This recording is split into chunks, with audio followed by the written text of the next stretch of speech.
What's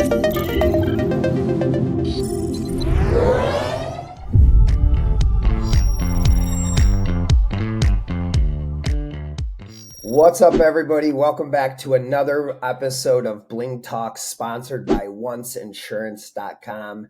Today, we're joined by Amy Delson, founder of Amy Delson Jewelry. They are known for their custom design heirloom jewelry. Amy's passion for storytelling through her designs has made her a favorite for clients seeking unique custom pieces. In this episode, we're going to explore her journey and how she's adapting to the world that's changing so quickly. Amy, I really appreciate you being on. I'm super excited to talk to you. You got a super cool story and a super awesome brand. Thank you. I know you're busy. Thank you for taking the time to jump on today. I am honored to be here, Anthony. Thank you for having me. Absolutely. I'm looking forward to it. So, usually I just like to ask people to just kind of start out by, telling us, what the name of your company is, what you do, where you're located. Then we'll dive in a little further. Okay. So I am Amy Delson. My company is Amy Delson Jewelry, AMYDELSON Jewelry. I am based in Manhattan, New York City. I create small batch and custom jewelry pieces using gemstones and fine metals. And I also work with upcycled materials, and I can create something from scratch, or I can take your broken pieces, your collected talismans, your buttons or shells or what have you, and create a new heirloom that breathes new life into the piece. So there's different facets to what I love to do. And I'm also working on my core collection. So in addition to the sort of one of a kinds, I've been learning to scale. And so the pieces you can see in the core gemstone collection were created based on some originals that I made at the bench. I'm originally a bench jewelry designer, which we can get into, but I create with my hands. And so, but how to scale and not reinvent the wheel every time. So I've learned to be able to create forms that can be cast, and then they can also, I work with computer CAD designers now. So I can translate something that I forged and soldered and hammered at the bench and make hoops and studs and ear cuffs and threader earrings out of. So I've been able to take some ideas that lived in my head for years and put them into products that I can now have stocked in a store in Soho. So that's kind of the scope of what I'm doing.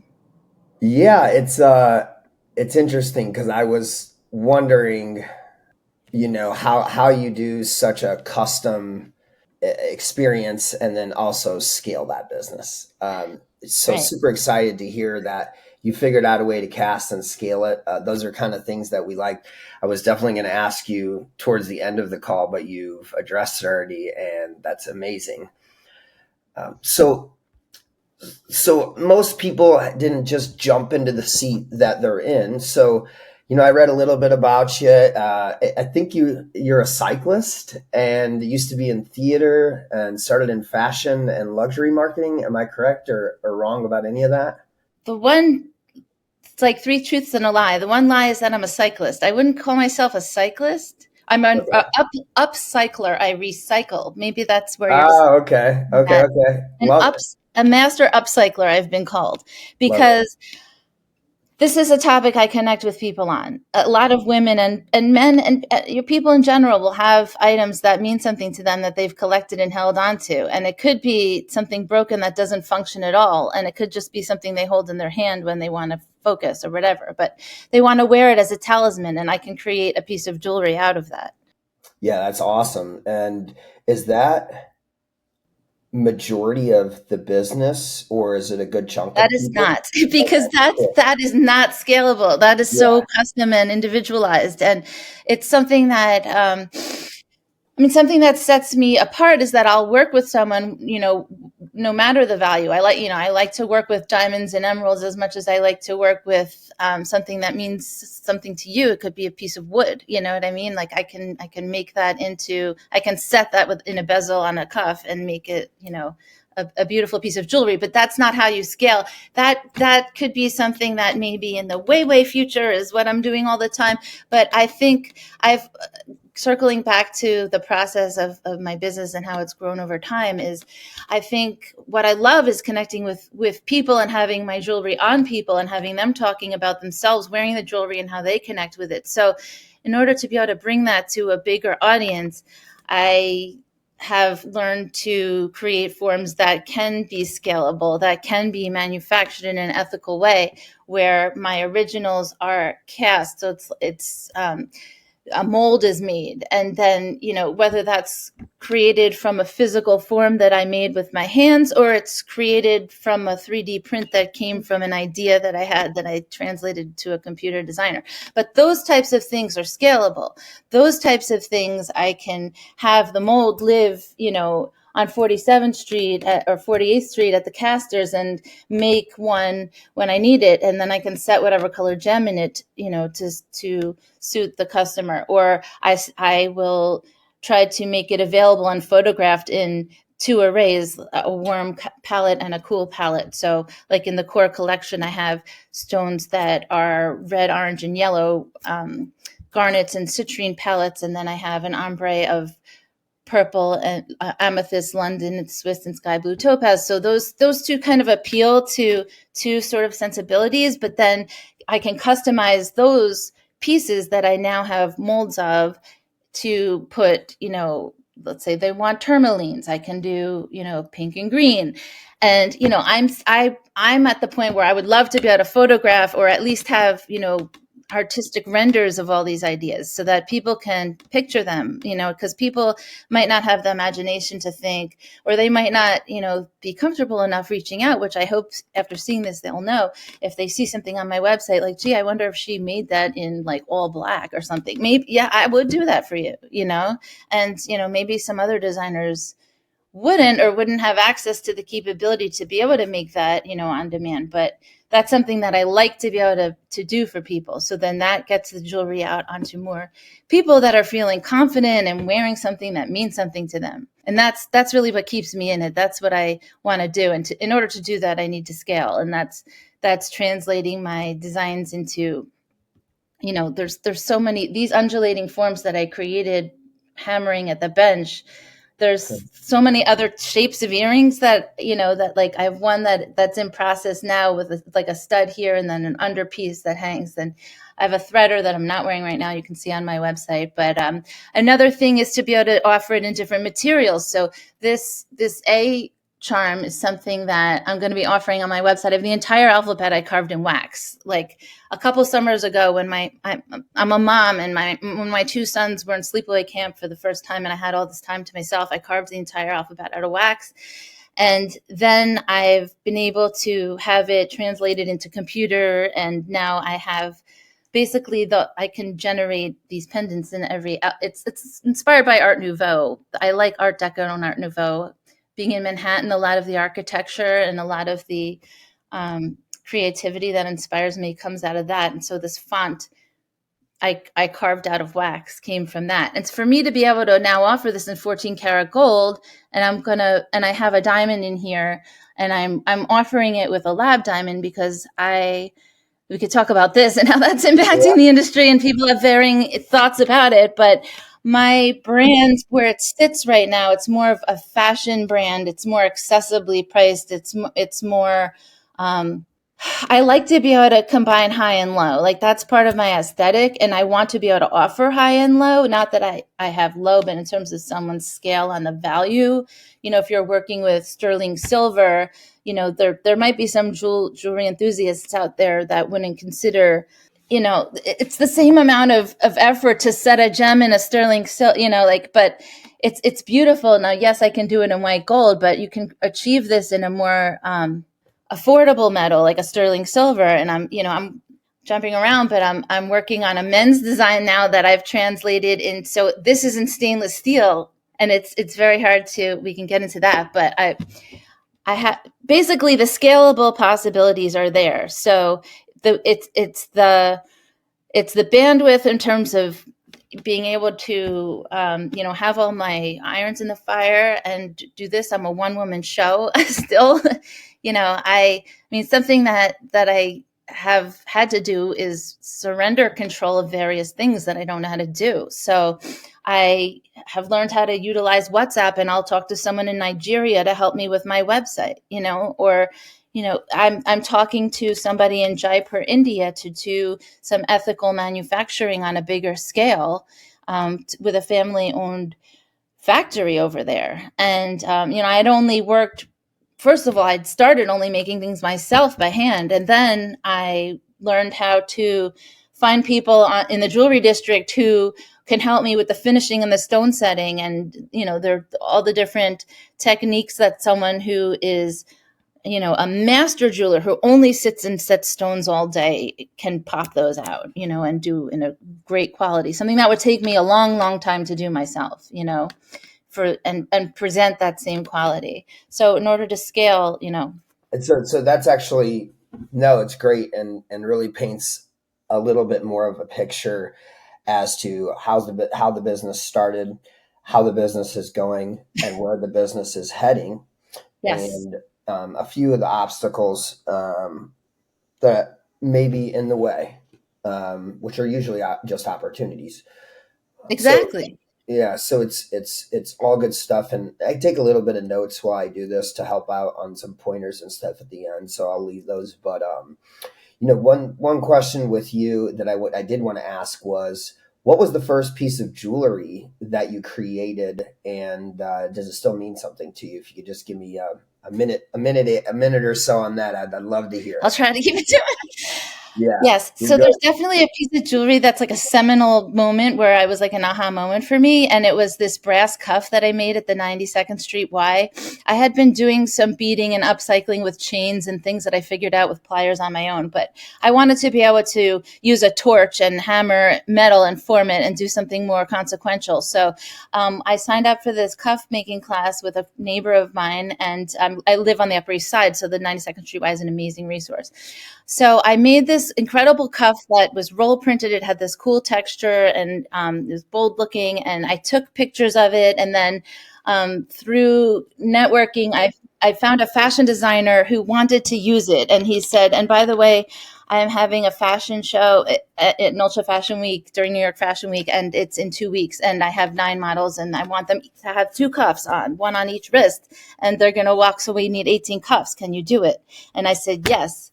And Uh, so that one cuff, led to me just taking a leap of faith and saying yes, and doing it. And then that was well, received. And then people, it led to one thing and another, and more classes at the Y, and learning how to solder, and learning how to stone set, and learning how to do more things and work with gold, and to recycle, metal, and do something, start to scratch from like a molten metal blob into a set gem. I can do that now. And so it's really empowering. And it all started with that one cuff. it's crazy.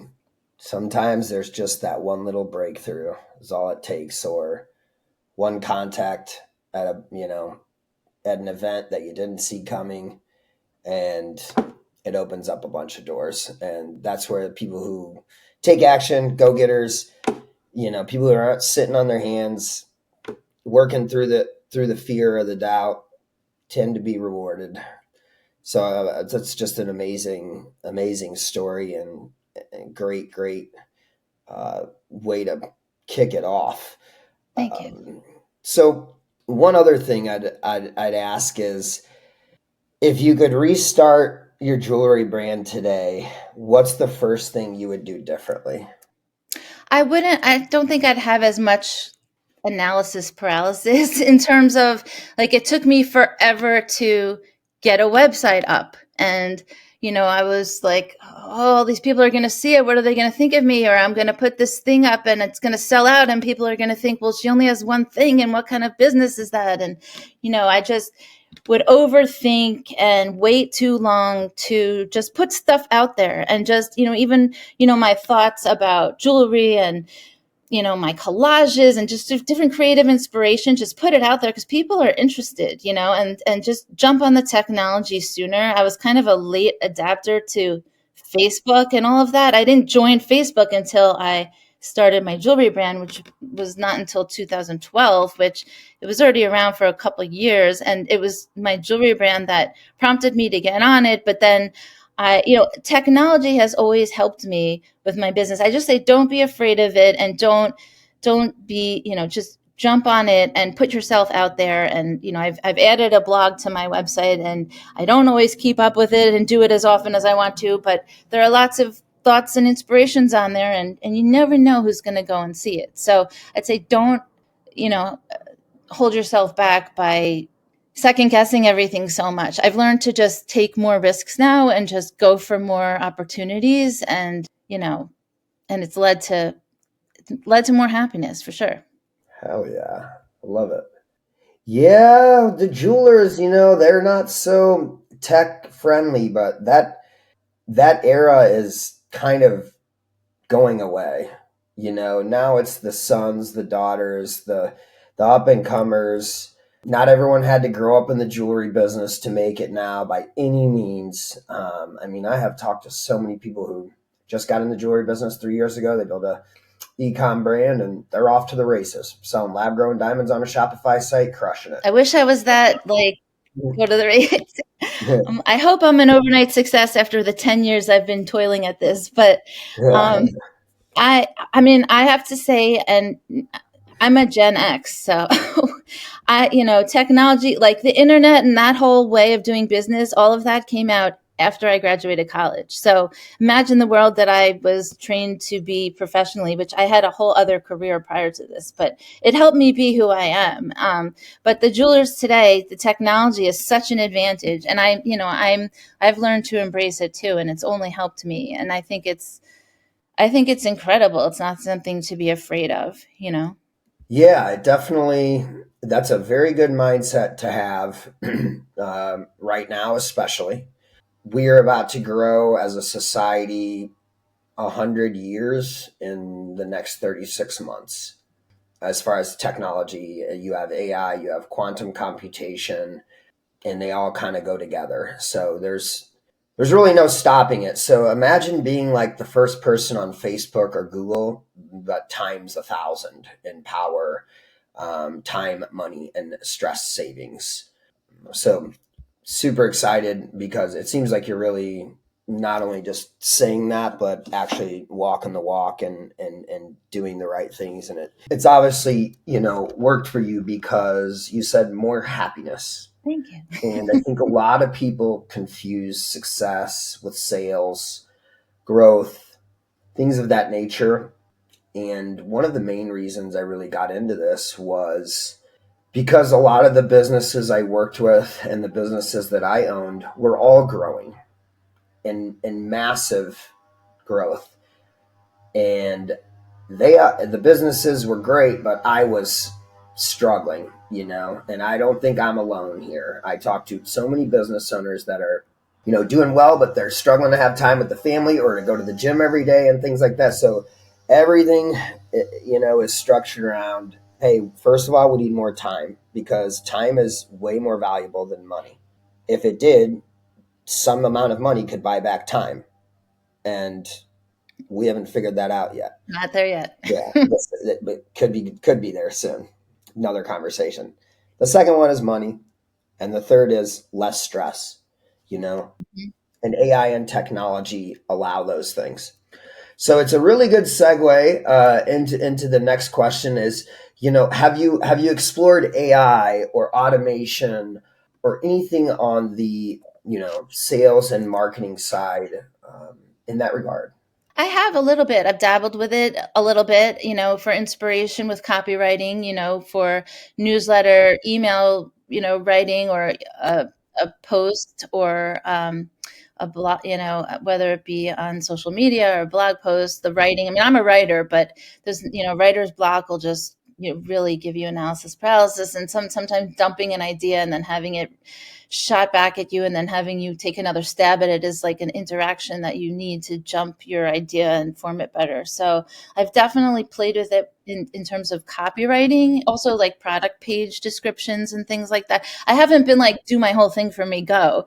But I've done a little dabbling in terms of like summarize this article, something that's a really in-depth, something like that, like a study or something like, and distill it down. I'd like to do more of that in terms of time savings. I love to read. There's so many topics I want to know more about. In terms of what other AI, I haven't done any AI work with like creative iteration at all, but I know it's out there, with design. So that could be really exciting. I just, have to learn how to use it in that way. That's a little bit of the way I've been working with AI. And, I know there's so many more ways I can target better, find the people that want to find me better. In that way, I'd like to use it, and networking and connecting with the right retailers and, direct to consumer in those ways. I would love to engage with it more. Yeah, it's you're using it the same way that most people tend to tap into it. It's a nice Dipping little, my toe in it. yeah, and it's still super powerful, even if you just use it on the surface. The only thing about it is if everybody is using it on the surface and everyone's publishing that content online, you know, ChatGPT and things like that, they use the same words, okay, for a lot of different things. Now, keep doing it exactly the way that you're doing it, because the more you use it, the more you're going to get better at it, and things like that. But it's all in how you do it, how you train them. But the fact that you're at least dabbling, and you have, some type of AI platforms that you're using and working with, is a really, really good start. Because from there, once you start to just learn to use it better, it becomes quite addicting. It's starts to feel like, oh man, it's almost like wake it, not having GPS. Like imagine like trying to get where you wanted to get with a map everywhere. Well, I explain this to my kids because I have two teenage sons, and like they're they navigate New York City quite easily, and they have their phones that has navigation, and not only that, but I have a geo tracking on them so I can see where they are, and all of that didn't happen when I was a teenager, weren't roaming around, and, things were just different, but also advantageous in many ways for like the parent child relationship, or just like you said, navigating, just like getting to drive to wherever. I mean, I remember when MapQuest was the big thing, and Oh yeah, people would print out MapQuest before they had, yep. you know what I mean? And you'd be trying to drive with like maps. I remember trying to pull, I mean, I went to Duke University and I would drive to North Carolina by myself. I also did summer stock in Indiana. I drove to Indiana. I did quite a lot of driving in my younger years. And now I'm a city girl. I'm like all about public transportation in my city. But I used to do a lot of driving, and that was all before navigation. And God only knows how I did that, but I did. It's You yeah, wonder it's, now. it's a very similar analogy. So yeah, I just can't imagine honestly I had doing it. maps in my glove compartment. You do? I probably did. Was one of those people, and people did, and Yeah, tokens for yep. the I think at that time, my before Easy Pass, before way before Easy Pass. well, Anyway, I'm sorry. glad we're out of those days. We're out of those I'm not good the best in driver, those days. and I'm one of these people honestly, that was like, in those days. I remember my grandparents would be like, in those days. so of all the there's a lot of different ways to grow the business. Of all the marketing channels and things that you've done, what would you say are the top two things? Like one could be a marketing thing, and one could be like a system for scaling or something like that. That have really been the best for you. I'd say the best growth marketing thing would be partnering with. There's a company called Wolf and Badger, and they were originally based out of the UK, and they have a store in London, a store in New York, and a store in LA.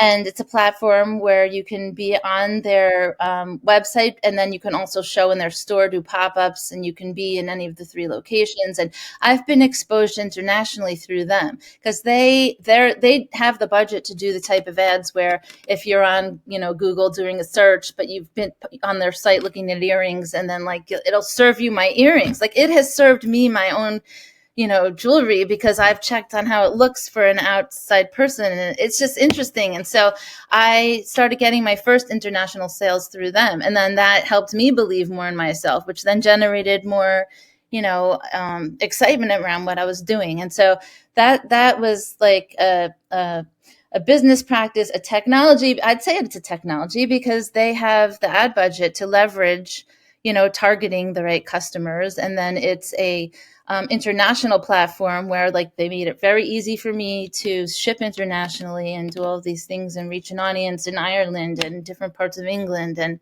it's just very, very exciting because these people are just finding me, so that it's through that platform. And I guess the Love it. other technological advance would be using like I said, computer design, CAD, or even just like Canva. I use Canva for Mhm. my, like, I'm not a graphic designer. I never really learned how to use Photoshop, and all of that stuff is very elusive. So a friend of mine, another jeweler, taught me how to remove the backgrounds in Canva, to create a product photo with a white background, and little stupid tricks like that. It's like such a huge hack. Like you could spend so much money to try and have someone else do that for you. And you can just do that on Canva. And so like that's like it's like a public announcement. Like it's so groundbreaking, and that's a technology. But again, like that wasn't around when I started, making jewelry. So I remember thinking, because I with the iPhone, and then they just kept getting better and better with the camera in the iPhone, and that now I can do my own photography. Granted, if I had a budget, I would like to elevate my photography, and have even better quality, but it's good enough to get your brand out there and work with your iPhone. But when I first started, the phone wasn't good enough to take pictures with, and so that was an obstacle. So you have to sort of hang in there as the technology catches up with what you want to do, and then jump on it and use it. It's outstanding and very, very true. And the Canva thing, yeah, I'm literally, I was just working on a 4-day, 4-hour crash course for AI, and day 3 is all about design. Mm-hmm. Canva is so much more powerful than people know, and their It AI is, right? features, their AI features are out of control. I'll talk to you. I'll show you a couple different things later, and then I'll send you some tutorial videos on that. But yeah, I can create 100 posts in the same time it takes to make 5 in Canva now. Oh, they have Wow, I didn't even know you could do so that. much, so Yeah. much features in there, and um, I'll be You can happy make to. a line sheet. You can make you can make a brand deck. You can make a Facebook, Instagram post. You can make a banner for your Eventbrite event. You can make, like there's a million things you can do. And this is someone who doesn't know how to do the computer, a lot of digital design. I'm not, and it's been easy enough and intuitive enough to figure out for me. Yes, I love to hear you saying that and using it, because man, it's a big little helper, Yeah, because then you got to wait for designs, then you miss the promotion, then you didn't get it done, like all these basic things that people are trying to figure out themselves, or hiring and paying too much for, is exactly.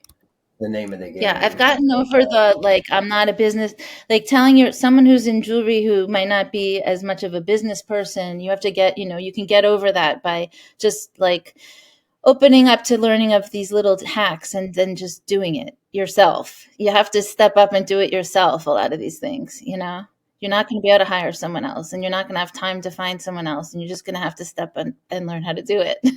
So this is a big conversation that all business people are going to have to kind of figure out. I'm not sure if you've ever seen the TV show Scorpion, or ever heard of a guy named Walter O'Brien. There's a TV show about him. He's still around. He's worked for 7 presidents. He has an IQ higher than Einstein, and I trained with him on a 16-week AI course that I did.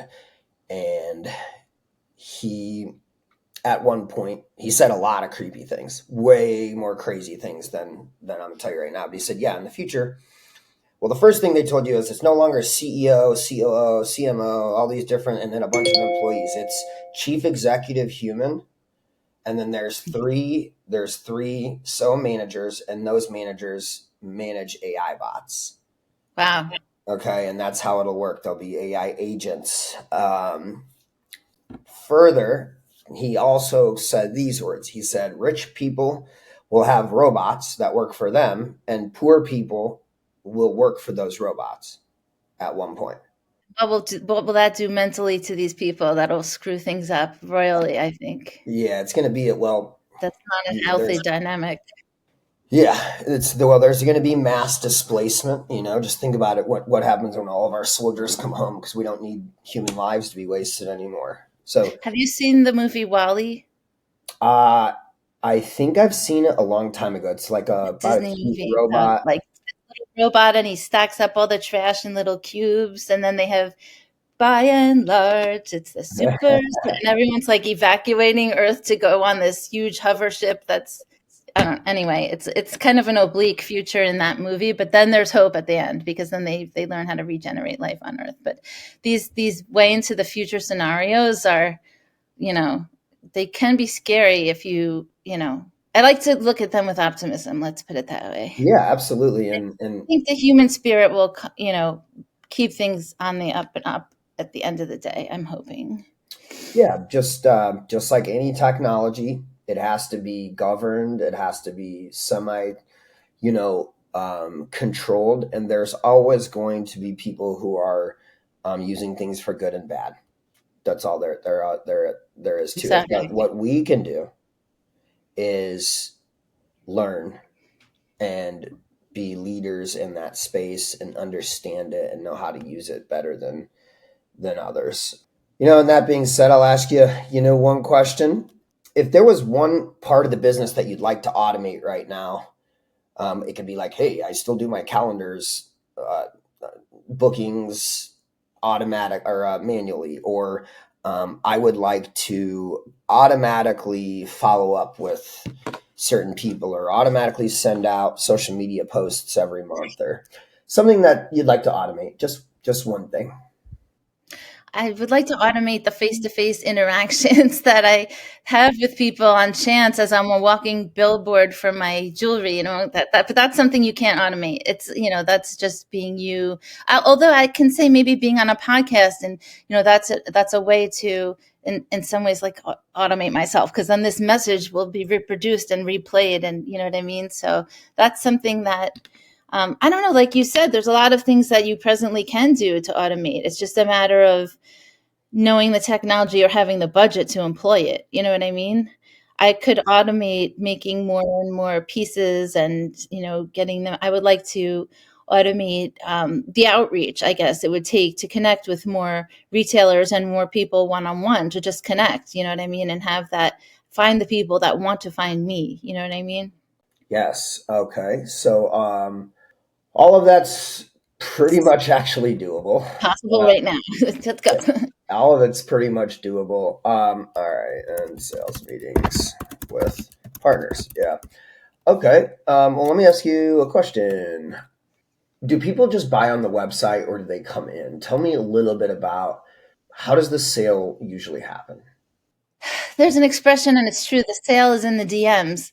So someone will see something a bunch of times and then they'll DM me and they'll say, well, what's the inner diameter of this bangle? And I'll be like, wow, that's actually a good question. I should add that to the product page, and then it'll help me make the website better. But then they'll trust me more, and then they'll not buy it yet, but then they'll they'll think about it or whatever, and then there'll be another touch point. There are a few different touch points, and then they'll buy it, on my website. But it's only after we've interacted and they've asked me a question, or they've seen it, in a post a bunch of times, and they've, seen it in motion, and then, they'll or I've sent out an email and they've seen it and they've interacted with it and opened it, but then, and then it pops up and it's served to them in some way. Then it that's the journey. Like it's rare that, well, people are, as I'm getting to be more recognized, people, may just be coming straight. People come from Instagram, I think. Something that is a tool that I leverage is Shopify. You can connect that. My store's on Shopify,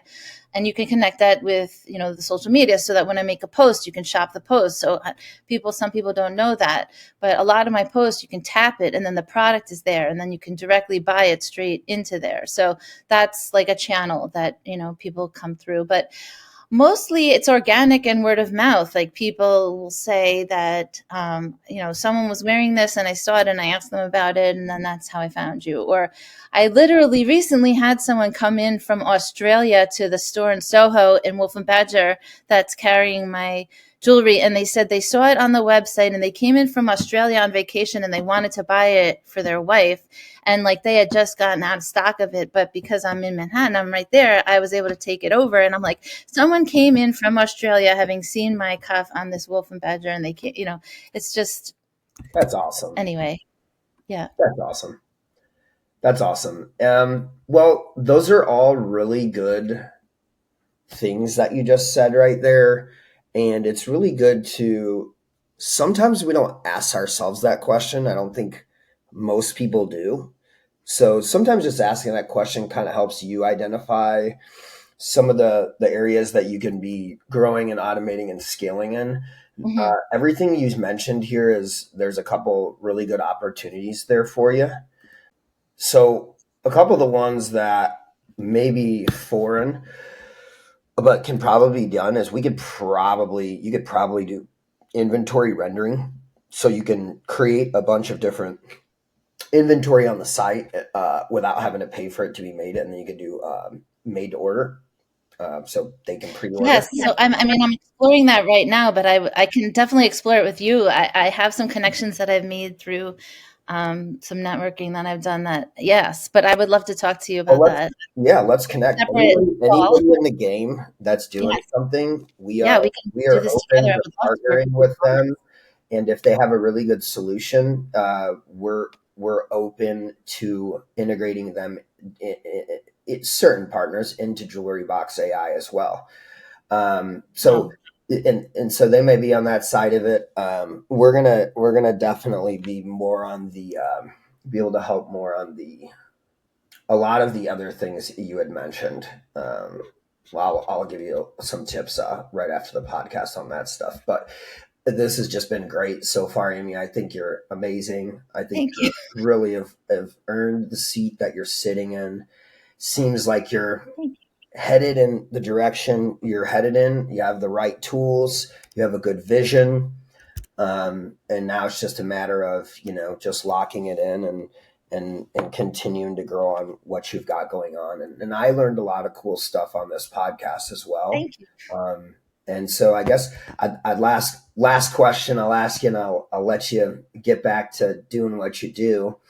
If you had one piece of advice for people in the community, give that. And then if you would like to connect or need help in any way from the community, we're happy to share that as well. A piece of advice. I think a piece of advice to a business owner, whether they're in the jewelry community or, just a person in general, is something that I learned from being a performer. And it's, and people who do improv think this, and it's to say, if someone asks you a question, if something is possible, say yes and, rather than no but. And instead of being a person who says no but, because some people are just like eager to find the no, why you can't. Be a person who says yes and, because you'll solve so many more problems in your life, and you'll actually be a happier person, and you'll say, you know what, I actually can solve this problem, and there is another way to do this, and yes and I'm going to be a yes and person. So that's a piece of advice. And what was the other question? Is there anything that you want to do, connect with? Are you looking for jewelers to put more jewelry in their stores, Oh, yeah, yeah. or anything Well, like this that? is where I get to plug my well, yeah, no, I'm always looking for other jewelers. I love to collaborate on events and, like, shooting with, other accessories brands, t like, let's say it's a handbag designer, a shoe designer, a hair person or whatever, and, a makeup artist and a model, and we all get together and we do a shoot and we create a lot of content together. So it doesn't have to be a jewelry designer, but also other jewelry designers, whether it's a pop up, a trunk show, a charity event, a collaboration, a co design. I'm like open to all of these possibilities for sure. Awesome. Awesome. Well, we're definitely going to be keeping that in mind. And like always, building a relationship with the people that are on this podcast. And I'll just Thank you so kind of much. I'm throw the so website one more time. excited. Anybody, if they want to get a hold of Amy, amydelsonjewelry.com. It's on the screen. Great work coming out Thank with you. her own new collection. Definitely bespoke storytelling jewelry. And honestly, Amy, it was just very enjoyable and refreshing talking to you today. And Thank you so thank much. you for being on the podcast. And also want to say thanks to our sponsor, onceinsurance.com. And Thank that's you. another episode of Bling Talks. Thank you, Emmy. Thank you.